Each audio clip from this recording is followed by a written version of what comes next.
Hello listeners and welcome to Boomerang. This week it's Team 4 bringing you the news taken, with permission, from the West Lothian Courier, published on Thursday, 28th August 2025. And our readers today are Jackie, Alison and Kate. Harry is our recorder and copier, and Joan and Margaret will be along later to organise the distribution of the wallets. As usual, there will be 4 parts. Part 1 will be general news. Part 2 will include family announcements. Part 3 will include the quiz. And in Part 4 there will be some sports news, as well as the answers to the quiz. Now, let's get started with the lead story this week, and Kate. 500 miles and 698,000 steps on Walk Home by Michael Pringle. There was a warm welcome waiting for a Livingston man after he walked all the way home from Essex. Craig Green, 43, from Dedridge, who now lives in Brentwood in the English country, set out on the 500-mile trek north to highlight that there are over 700,000 men who die from suicide each year. He decided to take a step for each of those individuals and walked back to his mum's house in West Lothian during the school holidays. Around 15 years ago, Craig split with his partner and lost his job and his home in the space of less than a fortnight. He felt so low that he attempted to take his own life. His life was saved by a concerned shop worker who suspected all was not well and followed Craig home after he bought items from the shop. He then called the emergency services. Craig woke up in hospital. He was just 30 years old at the time, and his youngest daughter was only around a year old. He is frank and open about the experience and his life in general, saying he has not been a great person in the past, and I did a lot of stupid things when I was younger. In a bid to highlight the number of suicides in men's mental health, he set off from Brentwood on July the 24th and trudged all the way to his mum's house in Livingston, via places including Cambridge, Hull, Newcastle, Berwick, Dunbar, Haddington and Balerno, sleeping in a tent most nights. He arrived back in his hometown, where a welcome party of family and friends was waiting for him at the Paraffin Lamp pub in the Ammonvale Centre, Livingston, late on Sunday, August 17th. A GoFundMe page was set up and he raised $3,060 through that, 180 from strangers' collection on his walk, and a further 300 was collected in a donation bucket at the pub on his arrival. During the walk, Craig, who works as a chef in a school, said, "I decided to walk 698,000 steps from Brentwood. Every step was for every man who died from suicide. I don't usually walk, so it's been tough, and I'm quite a fat guy, but I'm not unfit." And this piece goes with some wonderful photographs with Craig and his family and friends after his long walk, and then with obviously his daughters and his friends looking very triumphant at his success. Shock as thugs launch bricks into local bar. 2 thugs stormed into a pub in a West Lothian town before seeming to launch 2 bricks at the bar.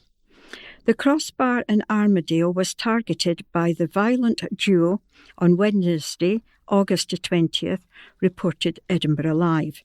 CCTV footage showed the masked yobs entering the premises. One male was wearing a black and grey tracksuit, while the other appeared to be wearing a beige coat and black shorts. The pair appeared to launch 2 bricks in the direction of the bar before turning on their heels and fleeing the scene. One punter can be seen jumping into action and standing by the door after the men leave the pub. Chris Pollock, who runs the Crossbar and several other bars in the area, said, "Actually can't believe this. If anyone knows who these total scumbags are, please let me know." two idiots decided to come in and wreck our bar by throwing bricks. If anyone knows who these people are, please let me know, as this is now a police matter. The only good thing to come out of this, there was no staff injured. A Police Scotland spokesman said, inquiries are continuing following a report of damage caused in premises on South Street, Armadale, on the evening of Wednesday, 20th August. And there is a photograph taken from the CCTV camera, and it does show the young man. I think he's a young man. He does have a mask on and a beige coat and black shorts and black shoes. And I think he does actually have something in his hand. It could be the actual brick. And there are customers at the bar with their drinks, and they're looking round watching this guy. And a frightening experience for everyone, I would think. Spend £1 each to boost local economy by £9.4 million by Ross Thompson. An extra £9.4 million per year could be driven directly into West Lothian's economy if everyone in the region spent just £1 per week more with local businesses. One Linlithgow Business Improvement District, or BID, is among those highlighting the significant difference that can be made, safeguarding the future of businesses and protecting jobs as part of Scotland Loves Local Week. Scotland's Town Partnership, the STP, the organisation which spearheads Scotland Loves Local, has calculated the boost for the region, which could come from the simple additional £1 spend with businesses based here. Awareness is being raised throughout this week under the banner of People Make Places, underpinning the human impact that choosing local has. One Linlithgow BID manager, Tony Leanson, said, after working closely with BIDs for more than 10 years and being a local business owner for more than 30 years, I can honestly say that supporting local businesses, no matter how much or little you can afford, really does help the long-term viability of your town. Even going out locally for a drink with a colleague or friend is a reinvestment into where you live. So raise a glass this week to Scotland Loves Local Week. STP flies the flag for the critical part that towns and local neighbourhoods play in creating a better Scotland and the need to invest in them. Its Chief Officer, Kimberly Guthrie, said, the reality is that £9.4 million is the tip of the iceberg of what can be achieved in West Lothian. If £1 more every week can make a transformational impact to the people who make our places, then imagine what is truly possible by choosing local even more. Money stays local for longer when you spend with local businesses. The multiplier effect is massive. These businesses spend with other businesses who employ other local people who then spend with other local businesses. Every penny spent is an investment in the future of your area. The jobs and livelihoods of your neighbours, friends and family depend on you doing so. Scotland Loves Local is the drive for people to build stronger, more sustainable futures for their community by supporting the businesses in their area. It is supported by the Scottish Government. Deputy First Minister Kate Forbes said, local spending is vital to the prosperity of our villages, towns and cities. It keeps people in jobs, businesses open and wealth in communities. The Scottish Government continues to work closely with Scotland's Town Partnership to drive forward the Scotland Loves Local campaign, which aims to strengthen communities by putting localism and thriving town centres and high streets at the heart of a green, fair and growing economy. To create jobs and boost local economies, we are also progressing our Community Wealth Building Bill, which would, if passed by MSPs, encourage councils, NHS boards and other public bodies to buy more goods and services from their local businesses. Throughout Scotland Loves Local Week, politicians will be visiting businesses across the country to celebrate the work that they do. More information on getting involved is available at lovelocal.scot. And this is accompanied by a very nice photograph. It's not captioned, unfortunately, but I know it's at the Cross in Linlithgow, showing the lovely hanging baskets with the lovely flowers. And there are 6 people in the photograph. I don't have their names, but they're holding up blue signs that say Scotland loves local and have a big impact. And they're also accompanied by a lovely black Labrador who's sitting down very quietly and is looking off to the side, off camera, and is being a very good dog. Retail Crime Task Force will continue to tackle problems, by Inspector Elaine Wright.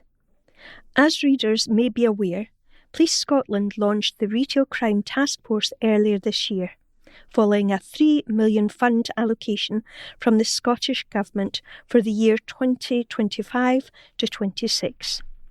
This is on the back of continued rise in retail crime incidents occurring across the country, and since the task force inception, we have been assisting local police teams in a variety of ways as we look at ways to reduce offences and bring those responsible to justice. As the Inspector for Retail Crime Task Force, I am grateful to Chief Inspector MacArthur Kerr for allowing me to use the use of her column to reflect on how the task force is supporting ongoing efforts within West Lothian aimed at reducing crimes such as shoplifting and the intimidation, harassment and assault of retail workers.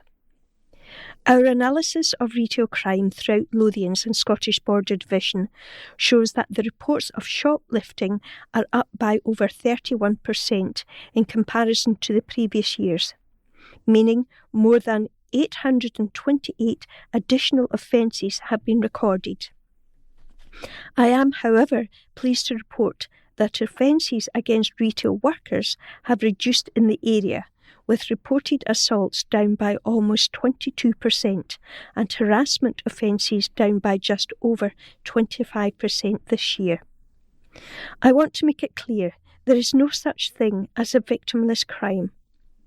When these incidents occur, it creates a sense of fear within the staff working in the premises, particularly if they have had a negative interaction with a shoplifter while the crime is being committed. It is also a knock-on impact on the wider community, as those responsible for these offences then feel empowered to commit further crimes. The financial losses suffered by retailers inevitably contribute towards overheads which are reflected in increased prices for the consumers and in some cases can cause retail businesses to face closure. The mission of the Retail Crime Task Force is simple. These are to reduce retail crime, bring offenders to justice, and work with the retail sector so they can help prevent such incidents occurring. Our analysis for West Lothian has also showed that many retail crimes are being carried out by individuals who do not live within the area but visit premises like the centre in Livingston and steal from the high-value retailers within. There are certain premises which are being repeatedly targeted, and these sites need our support and assistance to identify where they can enhance their prevention measures and how they can invest in technologies or sign up to information sharing schemes that will help us more quickly and easily identify and apprehend offenders and improve detection rates. It is vitally important that local policing teams are seen to be visible and robust in their response to retail crime, and so, following engagement with West Lothian's senior leadership team, the Retail Crime Task Force has provided additional funding for overtime and enhanced patrols to ensure West Lothian has proportional numbers of resources in the right place at the right time to tackle retail crime properly.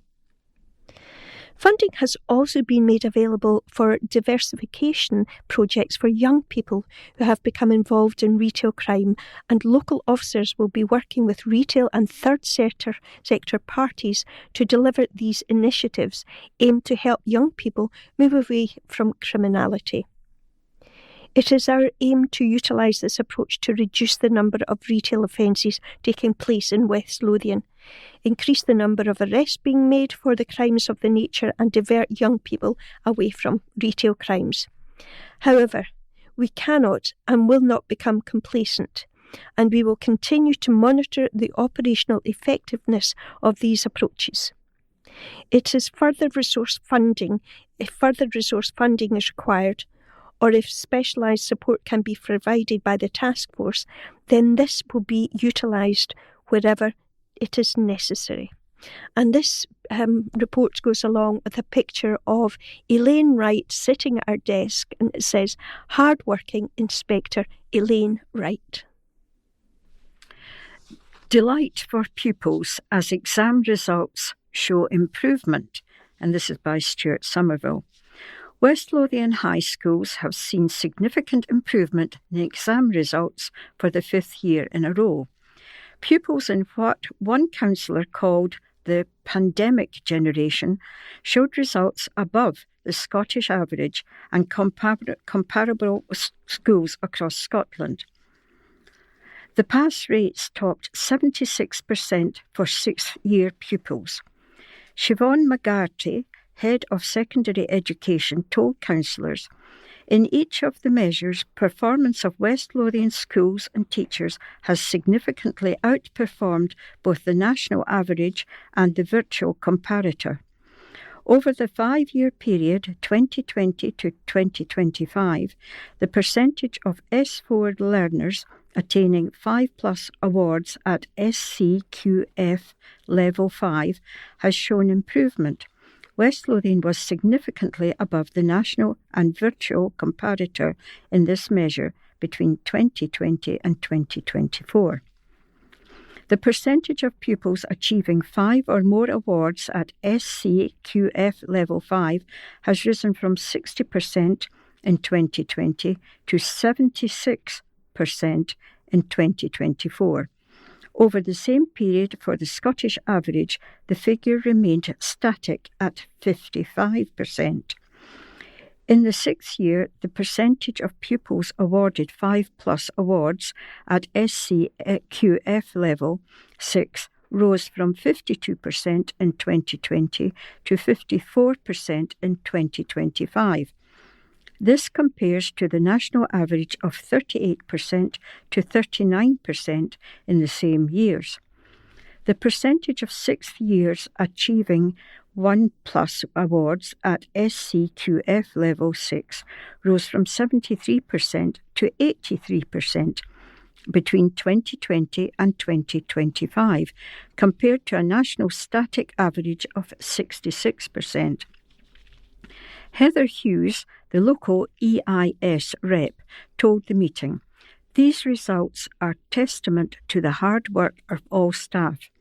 It's not just the teachers currently teaching the young people. We are a team. It worries me that we are still pushing to raise attainment further because that has massive workload implications on our staff. But for now, just a very big congratulations to all teaching and non-teaching staff and the young people." SNP Deputy Group Leader Pauline Stafford said, "A huge congratulations to the young people and their teachers for these really great results. Just looking at these years back to 2019 and what these young people have had to come through and how resilient they have had to be. This is the pandemic generation. It is really positive to see these rising pass rates right across Scotland, and the closing of the attainment gap just shows the resilience of young people." Committee Chair Councillor Andrew Maguire said, "I would echo that. A huge congratulations to them. They didn't get to go on that because when they were in the 1st year, the pandemic was on. So that particular cohort of young people who sat their exams this year have been through some of the strangest experiences that we could ever imagine. For them to come out with pass rates to have improved is tremendous, and it benefits people's life chances enormously. Thanks to all our hard-working staff. I agree with Heather entirely. It's not a one-year thing. It starts from the moment they set foot in an education establishment. And there is a photograph, and it shows the head teacher, Tricia Gallagher, welcoming a group of senior phase pupils to James Young High School, where they met Executive Councillor for Education Andrew Maguire and West Lothian Council Deputy Chief Executive Greg Welsh. And there's 20 children there. I shouldn't say children, young people, and they're obviously wearing their respective school uniforms. Council anger as fly-tipping waste revealed by Ross Thompson. West Lothian council workers are set to remove over 50 tonnes of fly-tipped items from a location in Livingston. Specialist removal teams are to dispose of what is believed to be trade waste from Craigswood. The area was tipped off to the local authority by the West Lothian litter pickers, the WLLP, as they recorded piles of wood, garden waste, gas canisters and debris at the site. The council notified locals that they're aware of the problem and advised volunteers to avoid attempting to remove heavier or potentially hazardous items. In a statement, West Lothian Council said the culprits should be ashamed of themselves.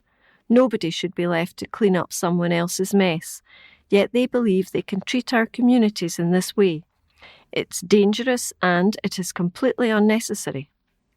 Our enforcement officers have attended and we will do everything we can to find those responsible and take all necessary action. Fly tipping is illegal. Anyone caught could be fined up to £40,000 or face prosecution.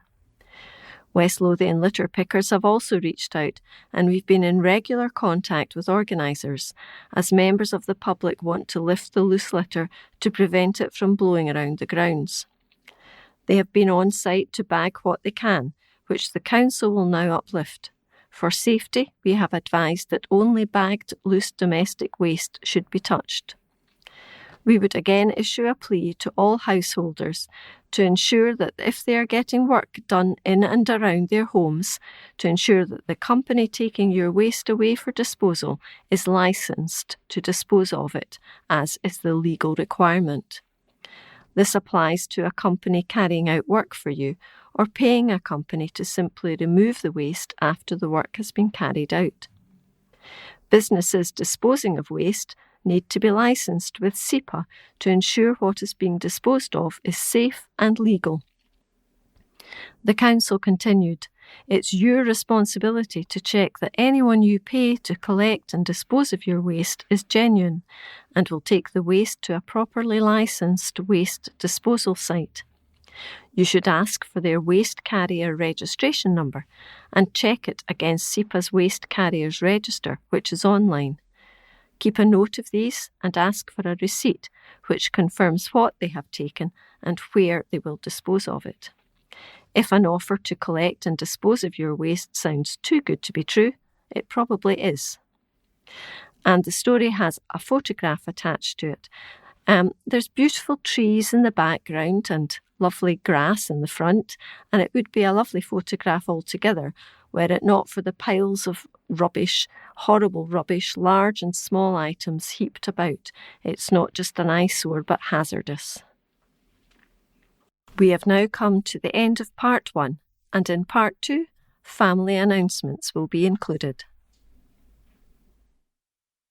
Welcome to part 2, and we will begin with the family announcements and Jackie. There are 2 family announcements. One is Hume Frederick Barron, peacefully at Livingston Nursing Home on Wednesday, 13th of August 2025. Frederick, aged 76 years, beloved husband, dad and granddad. A funeral service will be held on Tuesday, 9th September at 11 a.m. at St Mary's Church, Dalmahoy. Thereafter to Amundale Cemetery. Menzies Catherine, also known as Cathy, Musselburgh. We are deeply saddened to announce the death of Cathy, peacefully at East Lothian Community Hospital on 11th August 2025, aged 94 years. Originally from Bathgate and lived in Bog Hall, Cathy then relocated to Musselburgh to be closer to her grandkids, where she settled and called home. Cathy will be missed by all who knew her. Cathy was a gran, a great-gran, an auntie, a great-auntie, a sister-in-law, a cousin, and a great friend to all. Relief as housing plans back on track by Stuart Somerville. A project to deliver supported homes for young people in Livingston is back on track.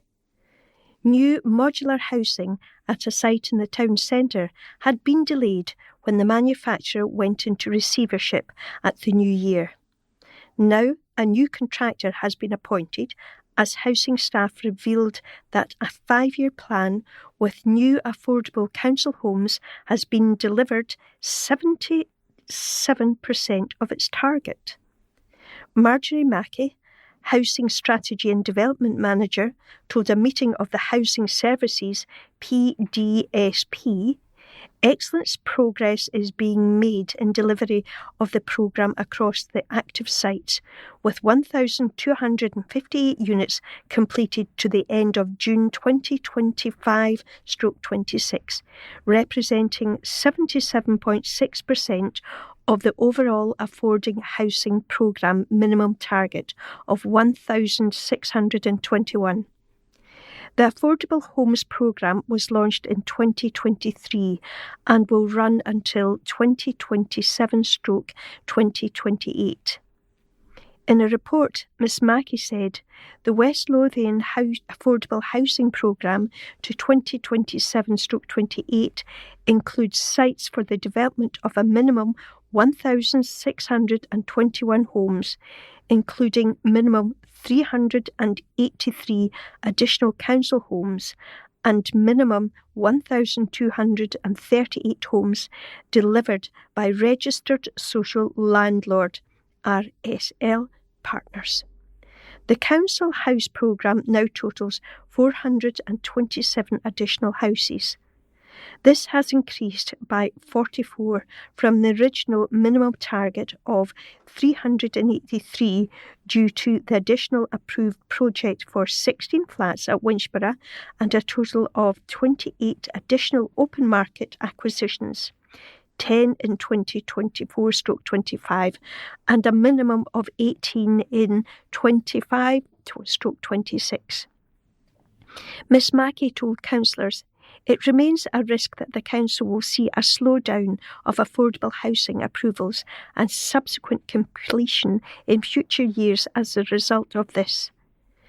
Council officers will continue to seek all opportunities to increase new supply by engagement with the Scottish Government for additional funding, liaison and with RSLs through the Homes for West Lothian Partnership. In Livingston, the Amon Vale site, with assisted living units for young people alongside council homes close to both the town centre and West Lothian College, has been planned for completion by the summer. It installed in January and the council has been working to secure new contractors. Ogilville Construction has now been appointed as the main construction contractor to take the project forward to complete via Hub South East, a delivery partner of the council. Following extensive work behind the scenes, the units which have been built in the factory are now on site, and Ogilvy are making progress on finalising construction. Once complete, the support housing element will consist of 28 one-bedroom flats in total, with 16 flats designed to be flexible for future use as mainstream housing. Executive Councillors for Housing Services, George Paul, said, with demand for affordable housing continuing to grow, especially specialist provision for young people, it was imperative that this project continue. It was great to see an installation taking place in person. Many thanks to all involved for their efforts to get the project back up and running. I look forward to seeing young people in their tenancy. And this actually contains a lovely picture of 8 representatives from the council and all the builders on site.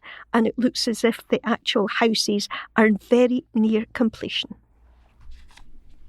New store is officially opened, and this is by Ross Thompson. A new home bargain store has opened in West Lothian. The company is creating 60 new jobs in the local community with its store in Whitburn, which officially opened last weekend. Zoe Colquhoun, the new Whitburn store manager, is delighted that the store is finally opened. She said, "My team and I are extremely excited and honoured to bring to Whitburn our new home bargain store. We are unique to the area. Not only do we offer quality top brands at bottom prices, but also have on site a stunning garden centre, seated cafe area and bakery providing freshly baked goods daily. The 19,655 square foot store will offer shoppers a range of products including homewares, health and beauty essentials, sweets, snacks and drinks, as well as fresh, chilled and frozen food." Zoe added, "As a team, we pride ourselves in offering the best customer shopping experience, and our store won't disappoint. We are also proud to have created almost 60 jobs after working closely with DWP, providing new skills and opportunities to our local community. We are looking forward to seeing everyone on open day. The new Whitburn store will join over 600 outlets across the United Kingdom.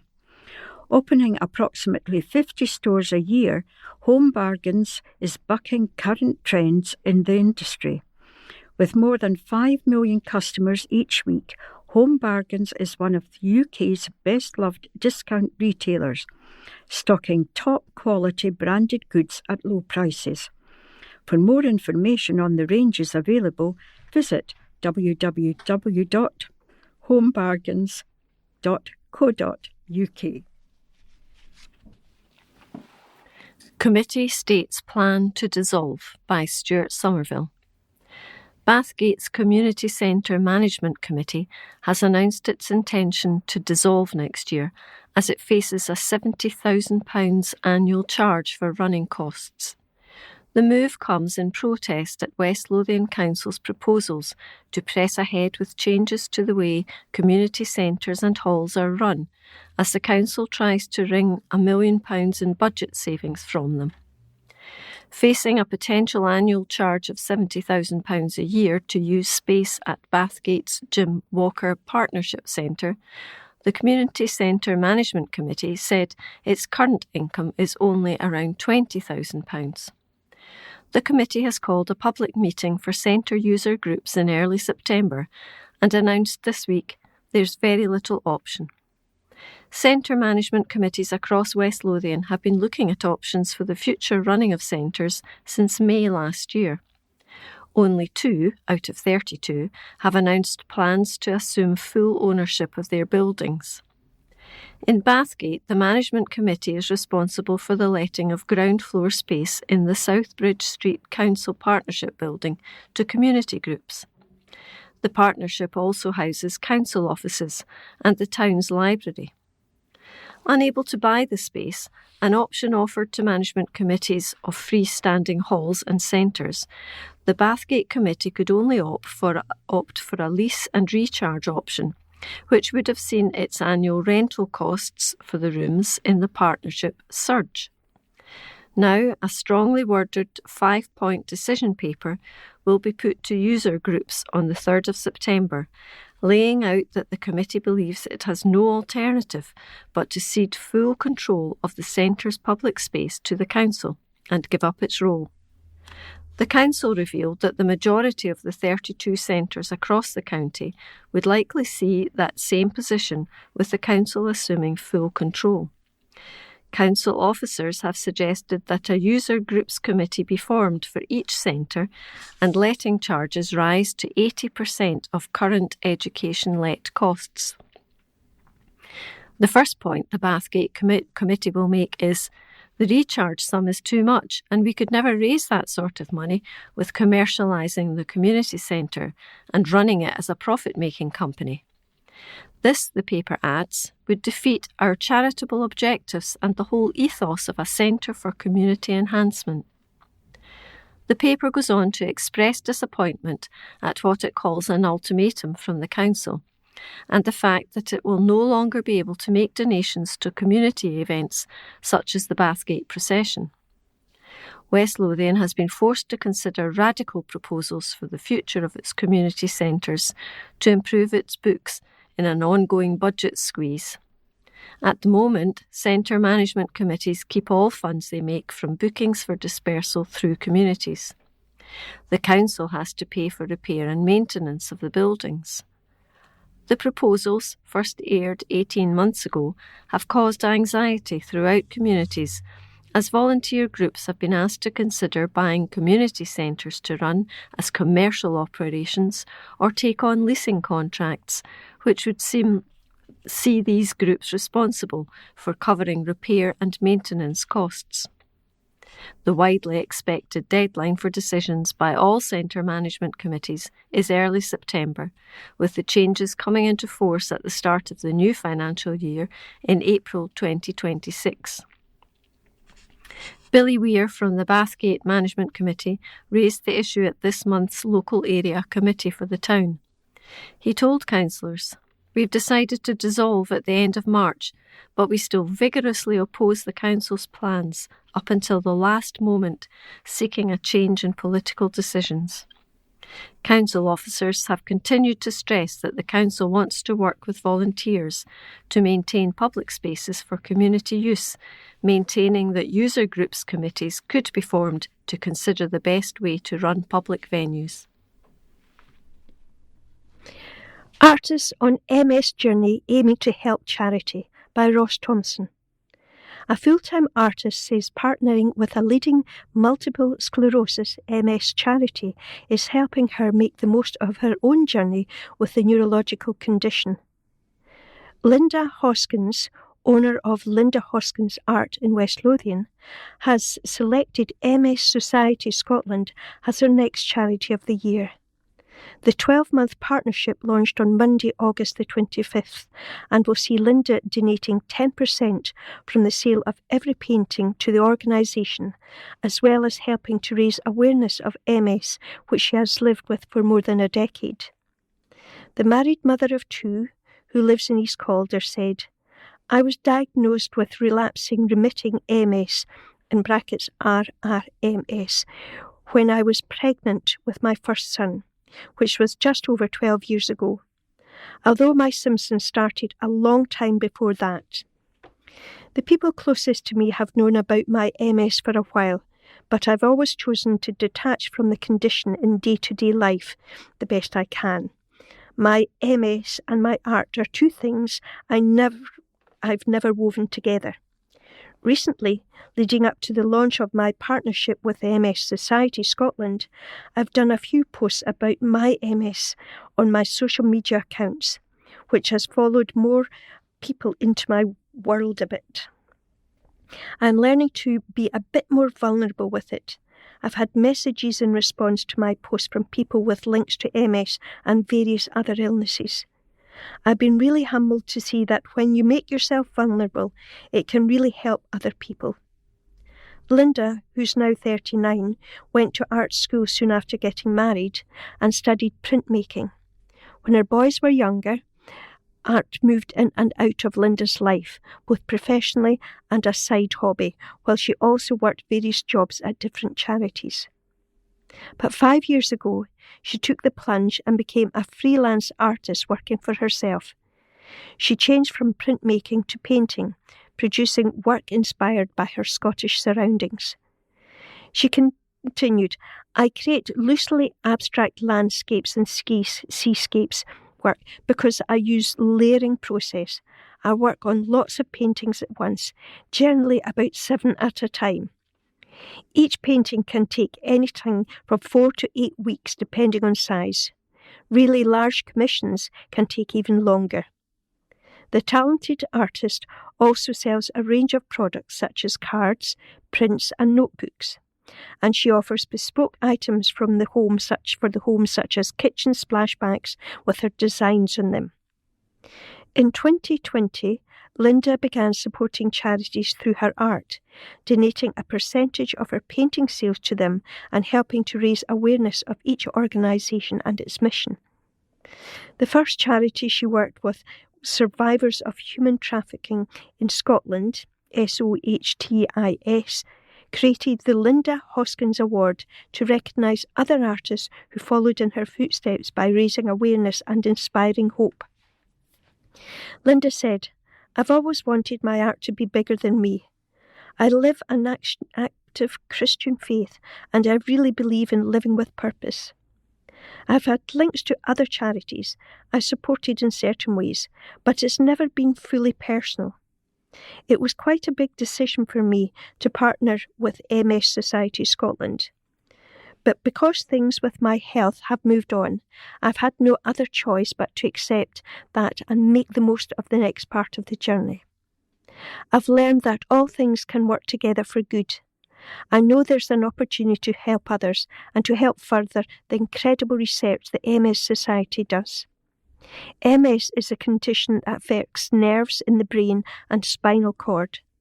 This impacts how people move, think and feel. While Linda's MS doesn't influence her art, her symptoms can impact her work. My MS has always affected my left side the most, and it's left me with a weakness in my left leg, she said. But my most recent relapses started to affect both sides of my body and also my hands. So that is a bit of a worry in terms of being able to produce my paintings. It's affected my memory hugely, and I have daily fatigue. Things that other people seem to find naturally easy, I've always wondered why I didn't. Since going freelance, I've only had one major relapse, but it's happened while I was preparing for an exhibition. The impact of what that was hard. There wasn't the luxury to stand at ease as before. The most basic tasks become wearisome. Being self-employed allows the positive of choosing rest when it's needed, but you're also acutely aware that every task relies on you being the one to do it. This still has to happen even on the most difficult days. Linda's paintings are available to buy at www.lindahoskins.co.uk. She donates 10% from the sales of all paintings, including commissions, to the MS Society Scotland from Monday, August 25 to Monday, August 24 next year. And there's an actual picture of the artist. She's looking very bright and cheerful in front of two beautiful seascapes and landscape pictures. Anti-bullying campaign nets school top award. Ross Thompson. This is by. A West Lothian High School's work to tackle bullying has received national recognition. Public and staff at West Calder High School have been awarded the Respect Me Award by Scotland's leading anti-bullying organisation for their positive efforts in this area. Respect Me presented the reward to the school for work to recognise the serious thought that goes into successful anti-bullying policy and practice and international efforts needed to ensure stakeholders have consistent and positive experiences. West Calder achieved the award thanks to extensive work in key areas such as attendance, inclusion, school uniform, cost of the school day, and the rights of the young people. The school's head teacher, Jerry Higgins, was pleased to accept the award on the school's behalf. He said, "I am delighted that Scotland's National Anti-Bullying Service have recognised our school's efforts through their Respect Me reward. We have been working hard to meet our core values of ambition, respect and equity, which included looking at our school's anti-bullying policy. We conducted a robust review where we listened to stakeholders, including our young people, to get an honest view of what was working well and what more could be done. This has helped us identify our next steps as a school as part of our action plan to further improve the experiences of every young person in our school.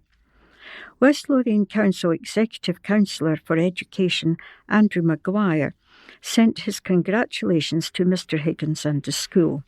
He added, "Well done to everyone at West Calder High School on achieving this Respect Me reward." Bullying behaviour can be physical, mental or emotional and can cause huge harm to the well-being of those affected. Schools can play a major role in helping educate young people on the negative impact of bullying, and it's fantastic to see West Calder High School recognised for their efforts in this important area. And there's a photograph of some of the staff and a few of the pupils holding the award, and they're all looking very smart, the children in their uniforms, of course, and there's Mr Maguire and Mr Higgins and other teachers there, and they're standing in front of a red banner with the school's motto, I suppose, ambition, respect and equity being their core values. Water shortage worries. Scottish Water is calling on people living in West Lothian to use water as efficiently as possible in homes and gardens to help protect water resources and maintain normal supplies across the country. Following the driest spring in Scotland in 70 years, August has been drier than average, meaning many reservoirs are below normal levels. John Griffin, Scottish Water's Water Operations General Manager, said, "We're working hard to maintain normal supplies for all customers and would ask that they use water efficiently to protect this precious resource. We believe that a large part of the additional water use at the moment is in gardens, so we would ask that customers are mindful of how much water they use there. Any rainfall we've had in parts of the country recently has not been prolonged enough to help our resources recover from the long spells of dry weather we've had recently and earlier this year. It's important that everyone helps." We have now come to the end of part 2, and in part 3 there will be the quiz to look forward to. Welcome to part 3, and we will begin with the quiz. The quiz this week to test our little grey cells. Question 1. Who played Onslow in TV's Keeping Up Appearances? Was it A. David Griffin, B. Clive Swift, or C. Geoffrey Hughes? Question 2. How many fences do horses jump in the Grand National at Aintree? A. 30, B. 20, or C. 40? Question 3. What nationality is the inventor of the Rubik's Cube? A. Russian, B. Polish, or C. Hungarian? Question 4. P is the symbol for which chemical element? Now this one will take you back to your school days. Is it A. phosphorus, B. potassium, or C. platinum? Question 5. And this one's for people who've been on holiday to Mediterranean islands. Valletta is the capital of which Mediterranean island? Is it A. Minorca, B. Crete, or C. Malta? And the last question today, number 6. In which decade was tennis player Roger Federer born? Was it A. the 1980s, B. the 1990s, or C. 1970s. Good luck. With the items. Relief as bus service is restored, and this is by Stuart Somerville. Livingston Village will see a regular bus service restored next month, thanks to Lothian Country. The operator, which took over West Lothian routes when McGill's dramatically quit services in the county in November 2023, has announced that a new 73 service will run through the village from the 7th of September. The agreement follows discussions with West Lothian Council's public transport staff and a robust campaign and petition raised by villagers, which started earlier this year. McGill's departure left residents in Livingston Village, many of them pensioners, with at least a half-mile walk to a bus stop on surrounding arterial roads. While it is at the heart of the new town, it is a lengthy walk to healthcare facilities as well as the town's shopping centre. Without access to a car, many elderly residents felt trapped in their homes. A meeting of the council's executive heard on Tuesday that Lothian Country's new service will also connect Armadale to Livingston with a direct bus for the first time. A report to councillors by the council's public transport manager, Nicola Gill, said, on 27 June 2025, Lothian Country began a confidential consultation period with the council on proposed changes to their commercial bus network, which will take effect on 7 September 2025. This includes the introduction of the 73 service into Livingston Village, providing a bus service directly through the village. The new revised service operates from Armadale to Livingston via Bathgate, Dean South, Livingston North Station, Houston Road and Livingston Village. As well as reintroducing a service through Livingston Village, the new 73 service also provides a direct link from Armadale to Livingston, as well as commencing a service on Houston Road, which was previously unserved. This change brings a number of positive additions to the West Lothian network, taking account of customer feedback and requests. The new service will not actually connect to St John's Hospital. Those attending will still have to alight in Alderston Road and walk to the hospital, or else take the service to the town centre and take a bus directly to the hospital grounds. There are 4 buses serving the hospital from the town centre. However, the restoration of a bus connection to the village was welcomed across the council chamber in Livingston. Local councillor Labour's Anne Macmillan said, This is a good outcome for the community of Livingston Village. It may not be what they asked for, but it is far better than what they had. I just want to thank the officers who have been working in the background on this for some time, and I really want to thank the community. They came together and organised a petition and sent representatives to the council to speak about that.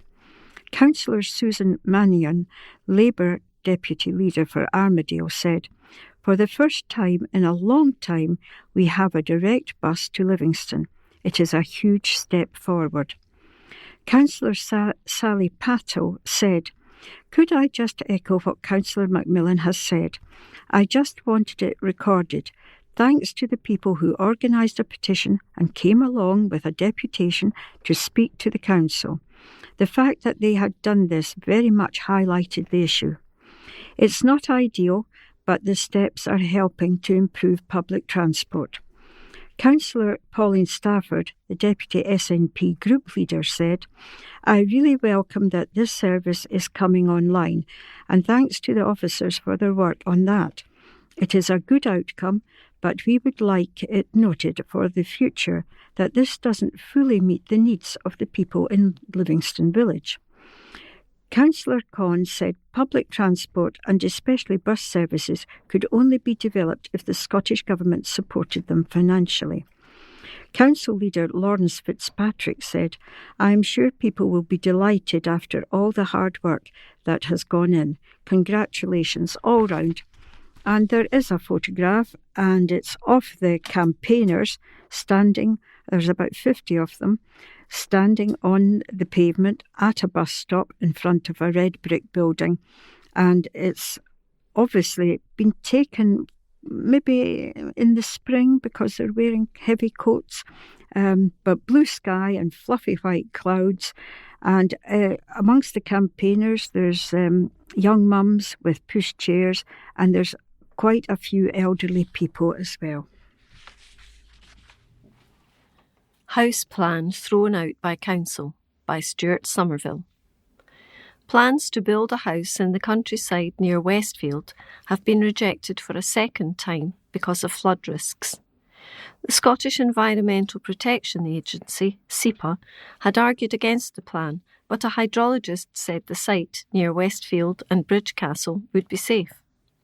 And while West Lothian Council's own flood risk engineers said there'd been no flooding after recent heavy rainfall, there was uncertainty on both sides about the risks. Despite having bought the site with planning permission in principle to build a house, the applicants have now seen their second attempt thrown out because a change in planning laws has tightened development rules around flood risk. Papers before the Development Management Committee said that the DMC had rejected an earlier application to build a house in May 2024, as there were no satisfactory mitigation measures that could address the flood risk at the site. Planners added, this decision was subject to an appeal to the Scottish Government, whereby the reporter dismissed the appeal. The reporter concluded that the proposed development failed to meet requirements insofar that it did not incorporate satisfactory measures to mitigate flood risk. The current planning application is for a house in the same location, of the same house design and the same surrounding ground levels. The finished floor level of the new house plan is higher than before. Ewan Pearson, a planning consultant acting as an agent for the applicants, questioned why SEPA had been so assertive in its rejection of flood risk modelling provided by his clients' hydrologists. He read a statement from the applicant's daughter highlighting the anxiety and cost the couple had faced in trying to build a home in the countryside for their retirement. Dr. Michael Stewart, the hydrologist hired by the Johnsons, told councillors it was not SEPA's role to provide models for flood risk management. He added it was more because they made some quite assertive statements, saying the modelling had been underestimated. Dr. Stewart said that flood risk modelling of the site showed that only the northern part of the site, away from the site of the house, would be likely to be affected by flooding and raised water levels. Should water rise beyond a certain point, it would naturally divert away from the house. Council Planning Officer Tony Irving told the meeting, "What we seem to have is different opinions, but SEPA's position is clearly set out." Chris Chalmers, a senior engineer with the Council's flood risk management team, said simply put there's uncertainty on both sides. SEPA are saying the modelling has been underestimated. The two hydrologists in support of the application believe that the modelling is accurate. The flood team is in the position where we're deliberating on information that has come from both sides. Councillor Pauline Clark asked if the site had been flooded by recent heavy rains. Mr. Chalmers said there'd been no impact on the site. We did not attend the site and there were no inquiries about the site. The report to the committee added, West Lothian Council Flood Risk Management have previously highlighted the two flood events in August 2020 and in December 2022 and consider that the site is within an area of medium to high risk of flooding. It should be noted that the risk of flooding can be reduced but not eliminated, given the potential for events exceeding design conditions and the inherent uncertainty associated with estimating hydrological parameters for any given site.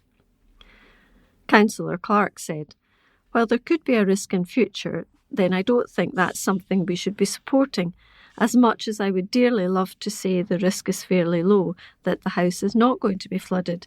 The surrounding areas, we don't know, and because of that, I wouldn't be able to support the application." Councillor Tony Boyle recommended refusal. That was backed by the committee. Purple Poppy Day. Animals who served are honoured, by Ross Thompson. ASA Scotland Charity held their annual Purple Poppy Day in Uphall. Purple Poppy Day is celebrated on August the 23rd and honours the animals who have served and sacrificed in wars and conflicts worldwide, such as horses, dogs, pigeons and camels. Unlike the red poppy, which symbolises fallen human soldiers, the purple poppy specifically recognises the contributions and hardships faced by service animals. Lord Lieutenant Moira Niven MBE spoke of the importance of remembering the animals who have served for more than a century and who continue to support our armed forces and police service today. She said, "I would like to congratulate ASA Scotland trustees and members of their 10th anniversary year. I remember in 2017, one of my first engagements, I was invited by Anchor Somme Association Scotland to Uphall for the Battle of Passchendaele 100th commemoration, where we also paid tribute to local hero Robert Beveridge MM. It was a fantastic community event involving the local school, our military and veterans. Since then, the charity has gone on to achieving even greater things, arranging events across West Lothian, Falkirk and other regions of Scotland. I commend the hard work trustees and members of the charity and look forward to attending more of the events. Keep up the great work."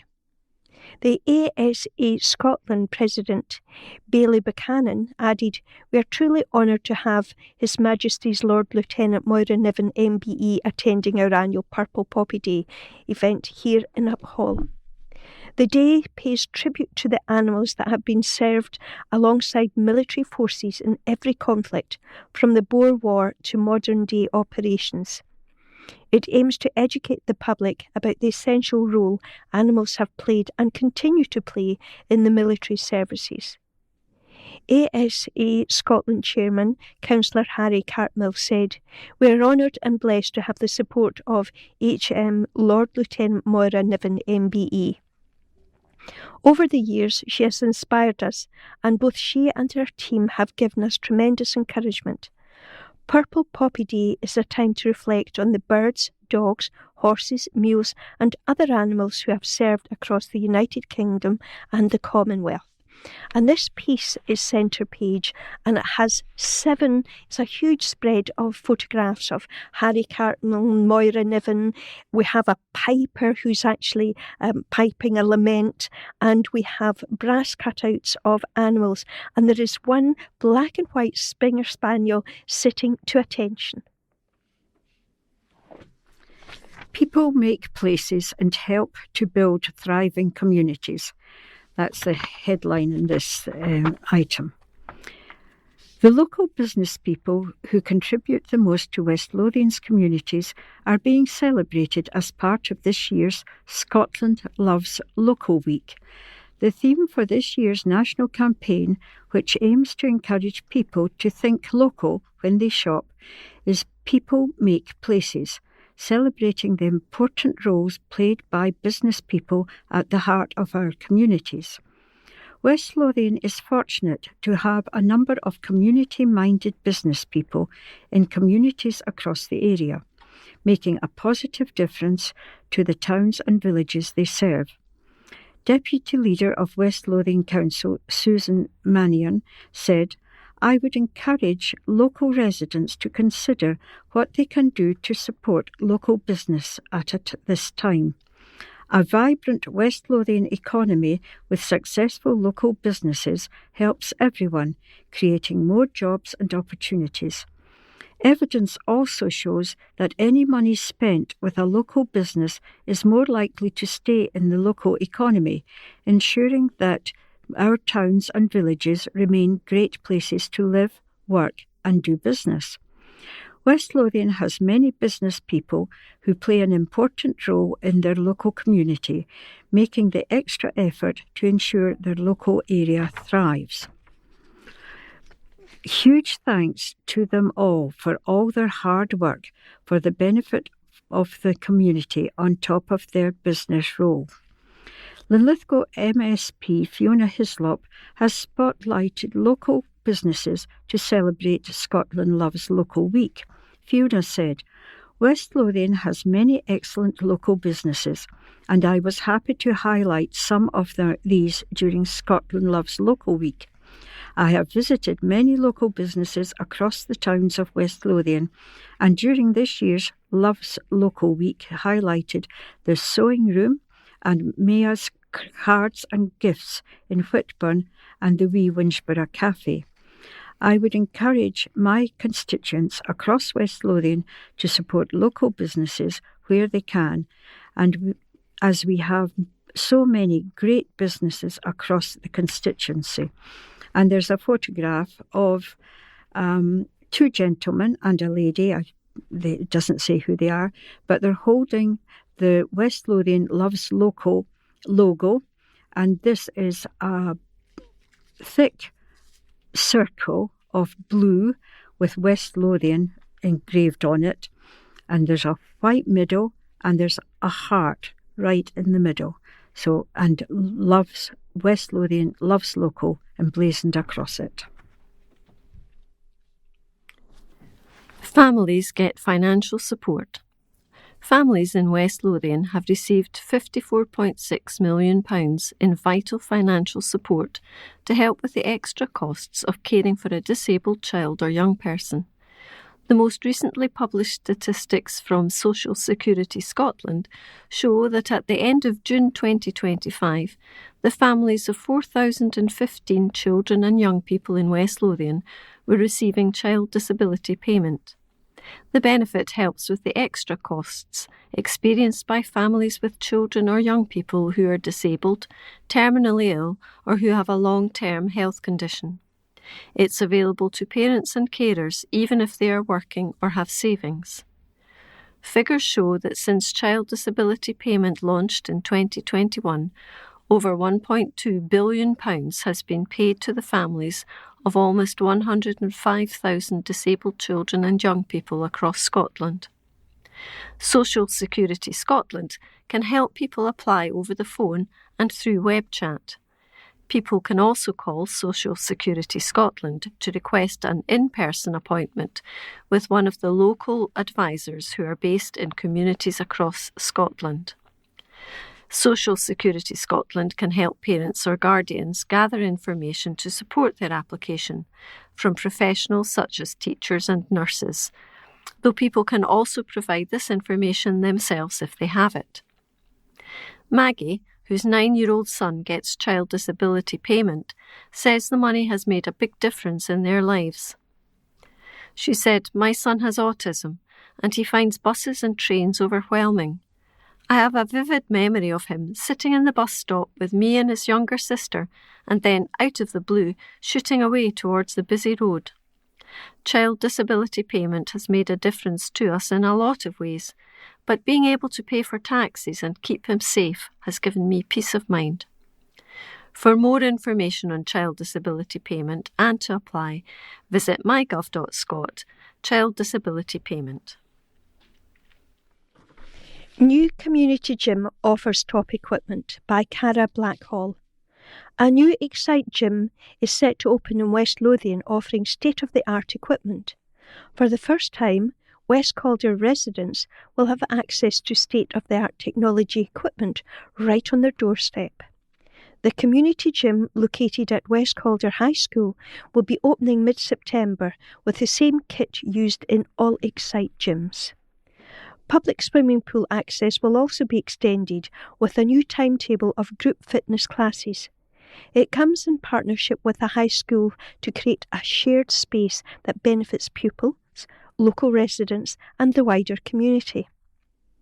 The finishing touches are currently being made to the gym and updates are available on the Excite social accounts. Jerry Higgins, head teacher at West Calder High School, added, "This partnership with Excite has been fantastic. It's an example of what can be achieved when schools and organisations work together." Operating under a shared use model, the new fitness suite offers our pupils access to amazing modern equipment that will support their physical and mental well-being, and we're equally proud that it will also be open to local residents. We're delighted to be working with a partner such as Excite, who share our passion for healthy living. By opening access of this facility within the community, we are creating a hub for health, connection and opportunity. We believe the benefits will be long-lasting, not just for our young people, but for West Calder and the surrounding areas as a whole.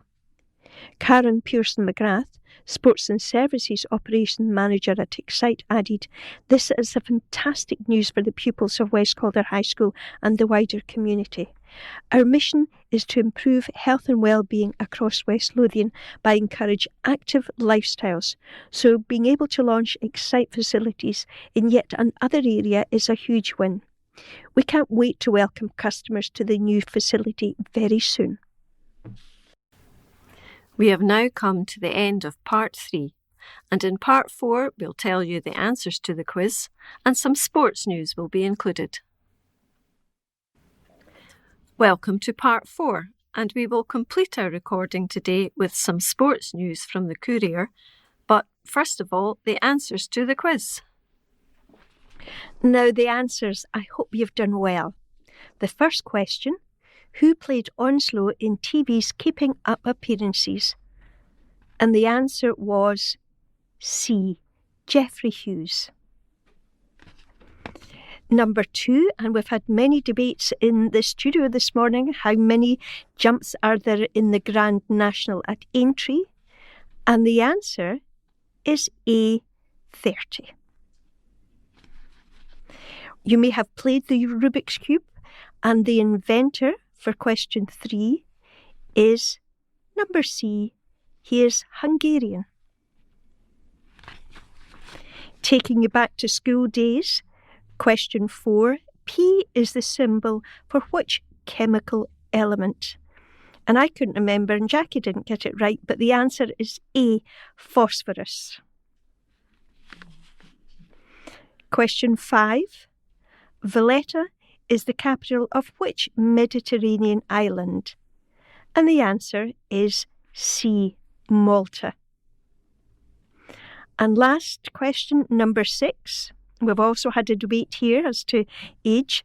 In which decade was tennis player Roger Federer born? And the answer is A, 1980s. I hope you've enjoyed the quiz and that you did well.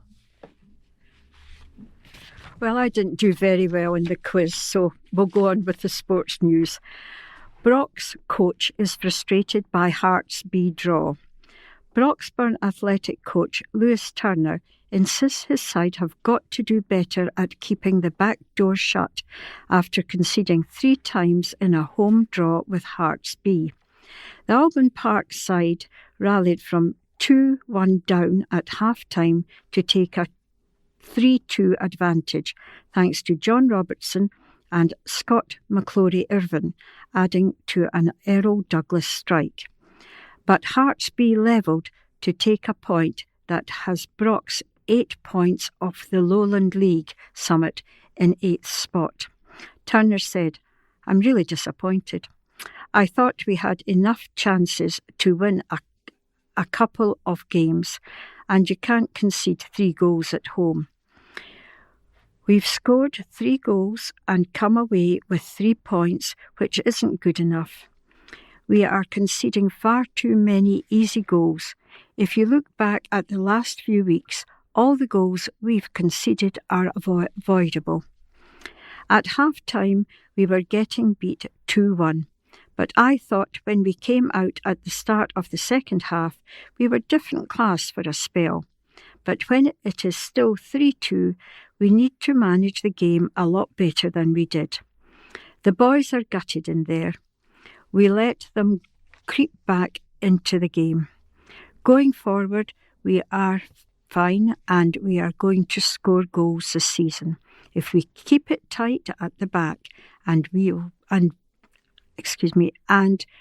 win a lot of games.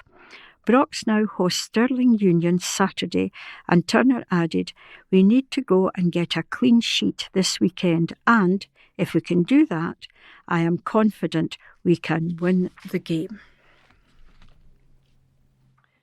Reds will rely on youth in new season by Andy McGilvray. Linlithgow rugby coach Dougie Thompson will rely on youth this season and hopes they have enough to combat streetwise Whitecraigs in their National League 4 opener on Saturday. Whitecraigs and Nat 4 champions Strathmore were the only sides who did the double over Linlithgow last season, and Thompson is itching for a win. But he knows the Newton Mearns side will come to Mains Park looking to get off to a flyer as well. Thompson said, Whitecraigs did the double over us last year, and apart from Strathmore who won the league, they're the only club who did. We're prepped, we know what we have to do, and hopefully we'll have enough in the tank to beat them. We're almost contrasting teams. I think their age demographic is a slightly bit older than ours, late 20s instead of early 20s, so a little bit more streetwise, but our boys are learning quickly and it's pretty good. Whitecraigs have a big, powerful pack. Any time they're in our 22, they'll usually score off a driving maul or a pick-and-go play. We really need to protect our 22, be really disciplined in the middle of the field not to give away penalties. Hopefully, the boys will be able to adapt well and take them on. We had 2 really good competitive games with them last year, so hopefully we can have another one to get the season started. Thompson says Linlithgow aren't as well built as he'd hoped, but they have a lot of good young talent coming up from Linlithgow Academy. He said, we've had probably not the best pre-season, where we've had a lot of players through the door, but not the right combinations of people we needed. We should have a couple of young lads who've just come out of the school playing on Saturday, and we've got a second 15 as well, so we're keen to do that every week. We're all about self-growth, so there's no point in us buying players or trying to recruit from elsewhere, guys trickling down the leagues. If we can't build it ourselves and be sustainable that way, there's no point in doing it. It's all about bringing through our own players and providing a future for the club. We seem to be on a good pathway with that, so I'm excited for another season coming. Lions will be battle ready. May expect Jambos to put up a real fight by Paul Thompson. Stevie May admits Livingston will need to be wary of Hearts' fighting spirit when they come calling this weekend, but he knows the Lions have shown plenty of courage themselves in recent months. The former Aberdeen striker comes up against his old boss, Derek McInnes, on Saturday when he brings his Jambos to Ammonvale, fresh from a stirring comeback at home to Motherwell last weekend, where they rallied from 3-0 down to a draw. Livy go in off the back of a battling performance at Celtic Park, where they held the hoops for the first 45 minutes in Glasgow's East End before going 3-0 down. But Livy have been fighting qualities themselves this season, coming from 2-0 down at Kilmarnock on the opening day to draw, while their promotion from the Championship was built on fighting to the death and grabbing late goals. So May expects a real ding-dong battle when the high-flying Hearts, sitting second in the Premiership, pay them a visit.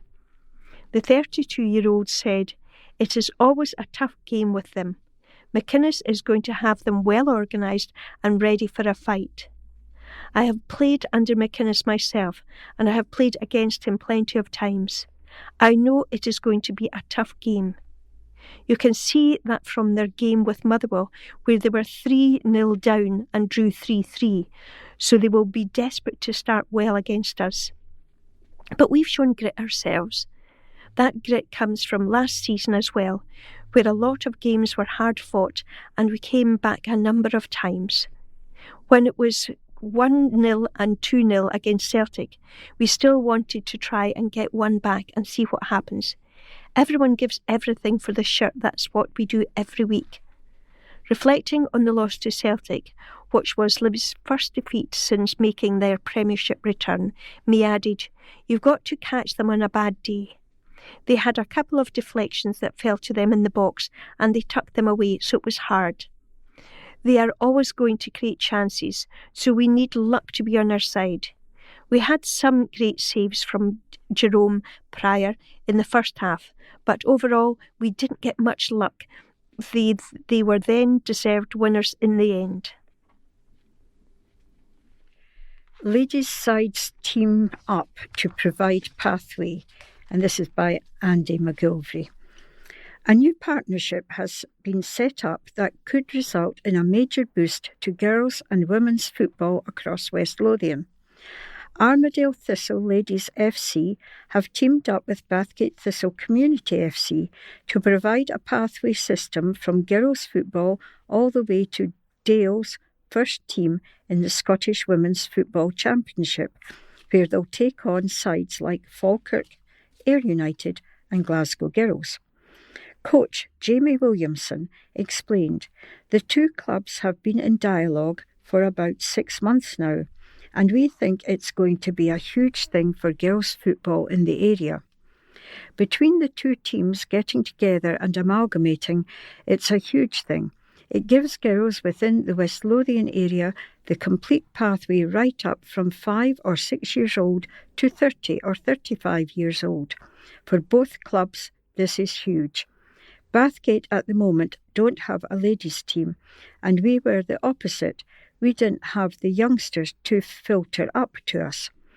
Before, players got to the level at Bathgate where there were 6 teams and then they had to go and look for another team. There wasn't another level for them. There were a lot of girls in the area who had to go to other teams. Jamie says the ultimate aim is to feed players into Armadale Thistle, but the clubs will expand to cater for as many people as possible. He said, "We only have the one team, and at Bathgate Thistle I believe there are 8, varying in age, and we're now going in to start an under-18s team, so that's the complete pathway. We're going to look at possibly getting a development team in place. There are other areas being called in, like recreational football and so on, because we're trying to cover all bases and get everyone involved in the game. This feeds players into our team. Our league started on Saturday, and we're having to get girls from elsewhere. But if I know I can talk to coaches and keep in dialogue with them at younger age levels, hopefully we could potentially have 2 or 3 players that they think are good enough to make the step up. That's the ideal scenario for both clubs." Jamie added, "We think having that at our disposal means they can continue their career at Bathgate. And if they're good enough, they make the step into ladies' football and everybody's a winner, so to speak. Of course, football being football, if the girls aren't good enough, it's a case of finding a different level and the best team for them." And there's a photograph, and of some from one team, but mostly from the other team, the girls, and they're in blue and white football strips, and except for one girl who's in pink, and I take it that she must be the goalkeeper. And there's the coaches there as well. Delight for Livingston duo as they sign contract extensions with club.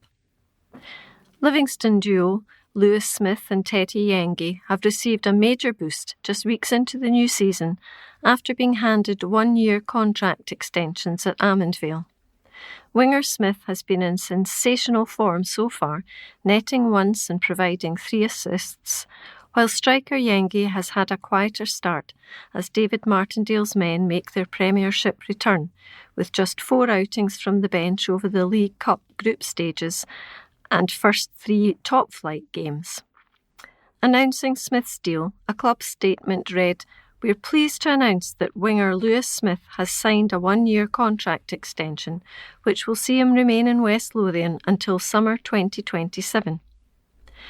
The 25-year-old joined from Hamilton Academicals last summer and has quickly become somewhat of a fan's favourite, with some tremendous performances in the wide areas and some even better goals to accompany them. Of his 5 goals last season, that fantastic run and superb finish in Dingwall to haul us back into the game will forever be remembered as the strike that turned that tie around and sent us on our way back to the Premiership that evening. Of course, you only have to rewind a fortnight to remember another brilliant top corner finish at home to Falkirk, which helped us secure our first 3 points of the season too." A club statement on Yengi read, "The club is pleased to announce that forward Tete Yengi has signed a 1-year contract extension, which will see him remain in West Lothian until summer 2027. The 24-year-old joined the Lions from Ipswich Town in January 2024 and has found the net 16 times since. A last-gasp extra-time winner in the Scottish Cup away to Partick Thistle, a fantastic strike to draw us level at Celtic Park, a superb long-range effort at home to Falkirk, a cup final lob, and of course that unforgettable final kick of the 2024-25 season. To seal promotion back to the top flight, it's safe to say a number of those 16 goals have certainly been memorable. Here's to many more." Gallant keep-up streak. Linlithgow Rose boss Gordon Herd hailed his side's consistency levels after they stayed 2 points clear at the top of the Lowland League. The Gallant beat Civil Service Strollers 2-0 on Saturday, thanks to goals from Callum Ray and Regan Lumsden. That is now 7 wins on the bounce in all competitions for Rose, and they now have a run of 3 home games starting with Cumbernauld Colts this Saturday, followed by Bo'ness and then title rivals Clydebank in the South Challenge Cup. Herd said, "They are massive games. A huge derby with Bo'ness is in there, and that's what you will want. Colts will be a tough game. John Doyle has signed very well. So it is about maintaining our consistency levels. It is still early doors, but we've got ourselves top of the table on merit. It is just about keeping things going because we have been excellent." On the win over Strollers, he added, "It could have been more comfortable. It is the most dominant we have been since we came into this league. I don't think our goalkeeper has much to do, and it is another clean sheet as well." Music and football combine to really rock the crossbar. And this is by Michael Pringle. 2 brothers brought celebrities from the music and footballing worlds together for an entertaining day of fundraising at 2 West Lothian venues. Brothers Jonathan and Michael Ward wanted to raise money for the Maggie's Centre in Edinburgh and came up with the idea of Rock the Crossbar. 2 linked events, a celebrity football tournament and a concert. They chose Maggie's in memory of 20-year-old son Jay Schumacher from Livingston, who passed away almost a decade ago. Jay's parents, Maurice and Claire, run Neo Recruitment, the recruitment partner of Jonathan's own business.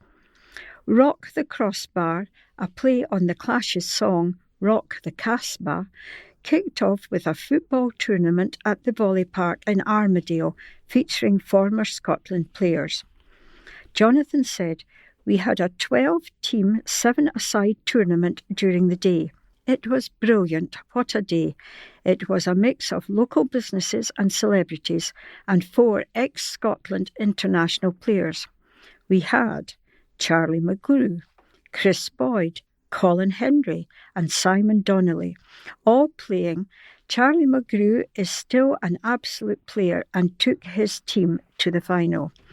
The others were good in spells. They were all tremendous and came along and got really involved. The Darkness also had a full team with 3 of the 5 band members playing. The football was brilliant, the stadium was packed out, and it was played in great spirit. The events are part of a year of fundraising which so far has raised £38,000, including £17,500 from Jonathan's company Spring Solutions in Bathgate, which provides supply chain solutions for the aerospace industry. He continued, "We are doing a whole series of events which started with my wife and I skydiving and has involved the majority of our team doing a Tough Mudder, as well as some individual events. A full year of fundraising will finish when Michael and I take on the London Marathon next year. Michael is involved in music management and was well placed to handle the logistics of the evening entertainment event, a concert at the Regal Theatre in Bathgate. Michael manages Ben Walker and organised the music side of it," said Jonathan. "We had the idea for a football tournament to follow on from the golf day we done, and my Michael just ran with it. He used a lot of his contacts in the music industry and together, though mostly him, and with the help of some very kind volunteers and businesses, we pieced together this incredible event. The evening event was on a completely different level to anything I've seen before. The live jam would have been at home on any stage in the world. I couldn't believe this was in our hometown. On days like this, there are no losers. Hundreds of people coming together to have an excellent time watching amazing entertainment and raising money for a beautiful cause. We took the guys out from the Darkness for breakfast the next day, and about 20 people asked Justin for photos. They had actually played in front of 10,000 people the day before, and this is accompanied by a few photographs. One of the guitarists playing his guitar on stage, dark blue background, and at the side is a red poster saying Maggie's. And then further up the page, there's a photograph of the football players and with T-shirts all on, or strips I should say, with the Darkness written across purple strips with white sleeves, and all looking very happy and very pleased with themselves. And it looks as though they've had a really great time. Repair store visit by Sullivan. Bathgate and Linlithgow MP Kirstine Sullivan visited the Linlithgow repair shop to find out more about the work being carried out there. The repair shop is a volunteer-led project launched in 2024 by the Linlithgow Community Development Trust. It's a powerful example of how communities can lead the way in tackling waste, reducing carbon emissions, and promoting a culture of sustainability. By choosing to repair rather than replace, we save money, cut emissions, and build a culture of sustainability, said Ms Sullivan. I'm delighted to support the UK Repair and Reuse Declaration, and I'll continue to push for policies that make repair the easy and affordable choice for everyone. The Linlithgow Repair Shop operates on a donation basis, plus the cost of parts, making repair accessible to all. When an item can't be fixed, the team promotes sustainable alternatives, such as upcycling, recycling, or referrals to a professional repair service. Repairing instead of replacing has a significant environmental and economic impact. It reduces waste, lowers carbon emissions associated with manufacturing new products, and helps households save money. Beyond these benefits, repair initiatives like Linlithgow's create real community value, fostering volunteering, skills development, and social inclusion. We have come to the end of our broadcast for this week and hope that you found it enjoyable and informative. Please put your memory stick back into the blue wallet, change the address label and pop it into the post box. Remember that our wallet should only be posted in a post box and not taken to a post office. Until next time, take care, stay safe and the very best wishes from Team 4.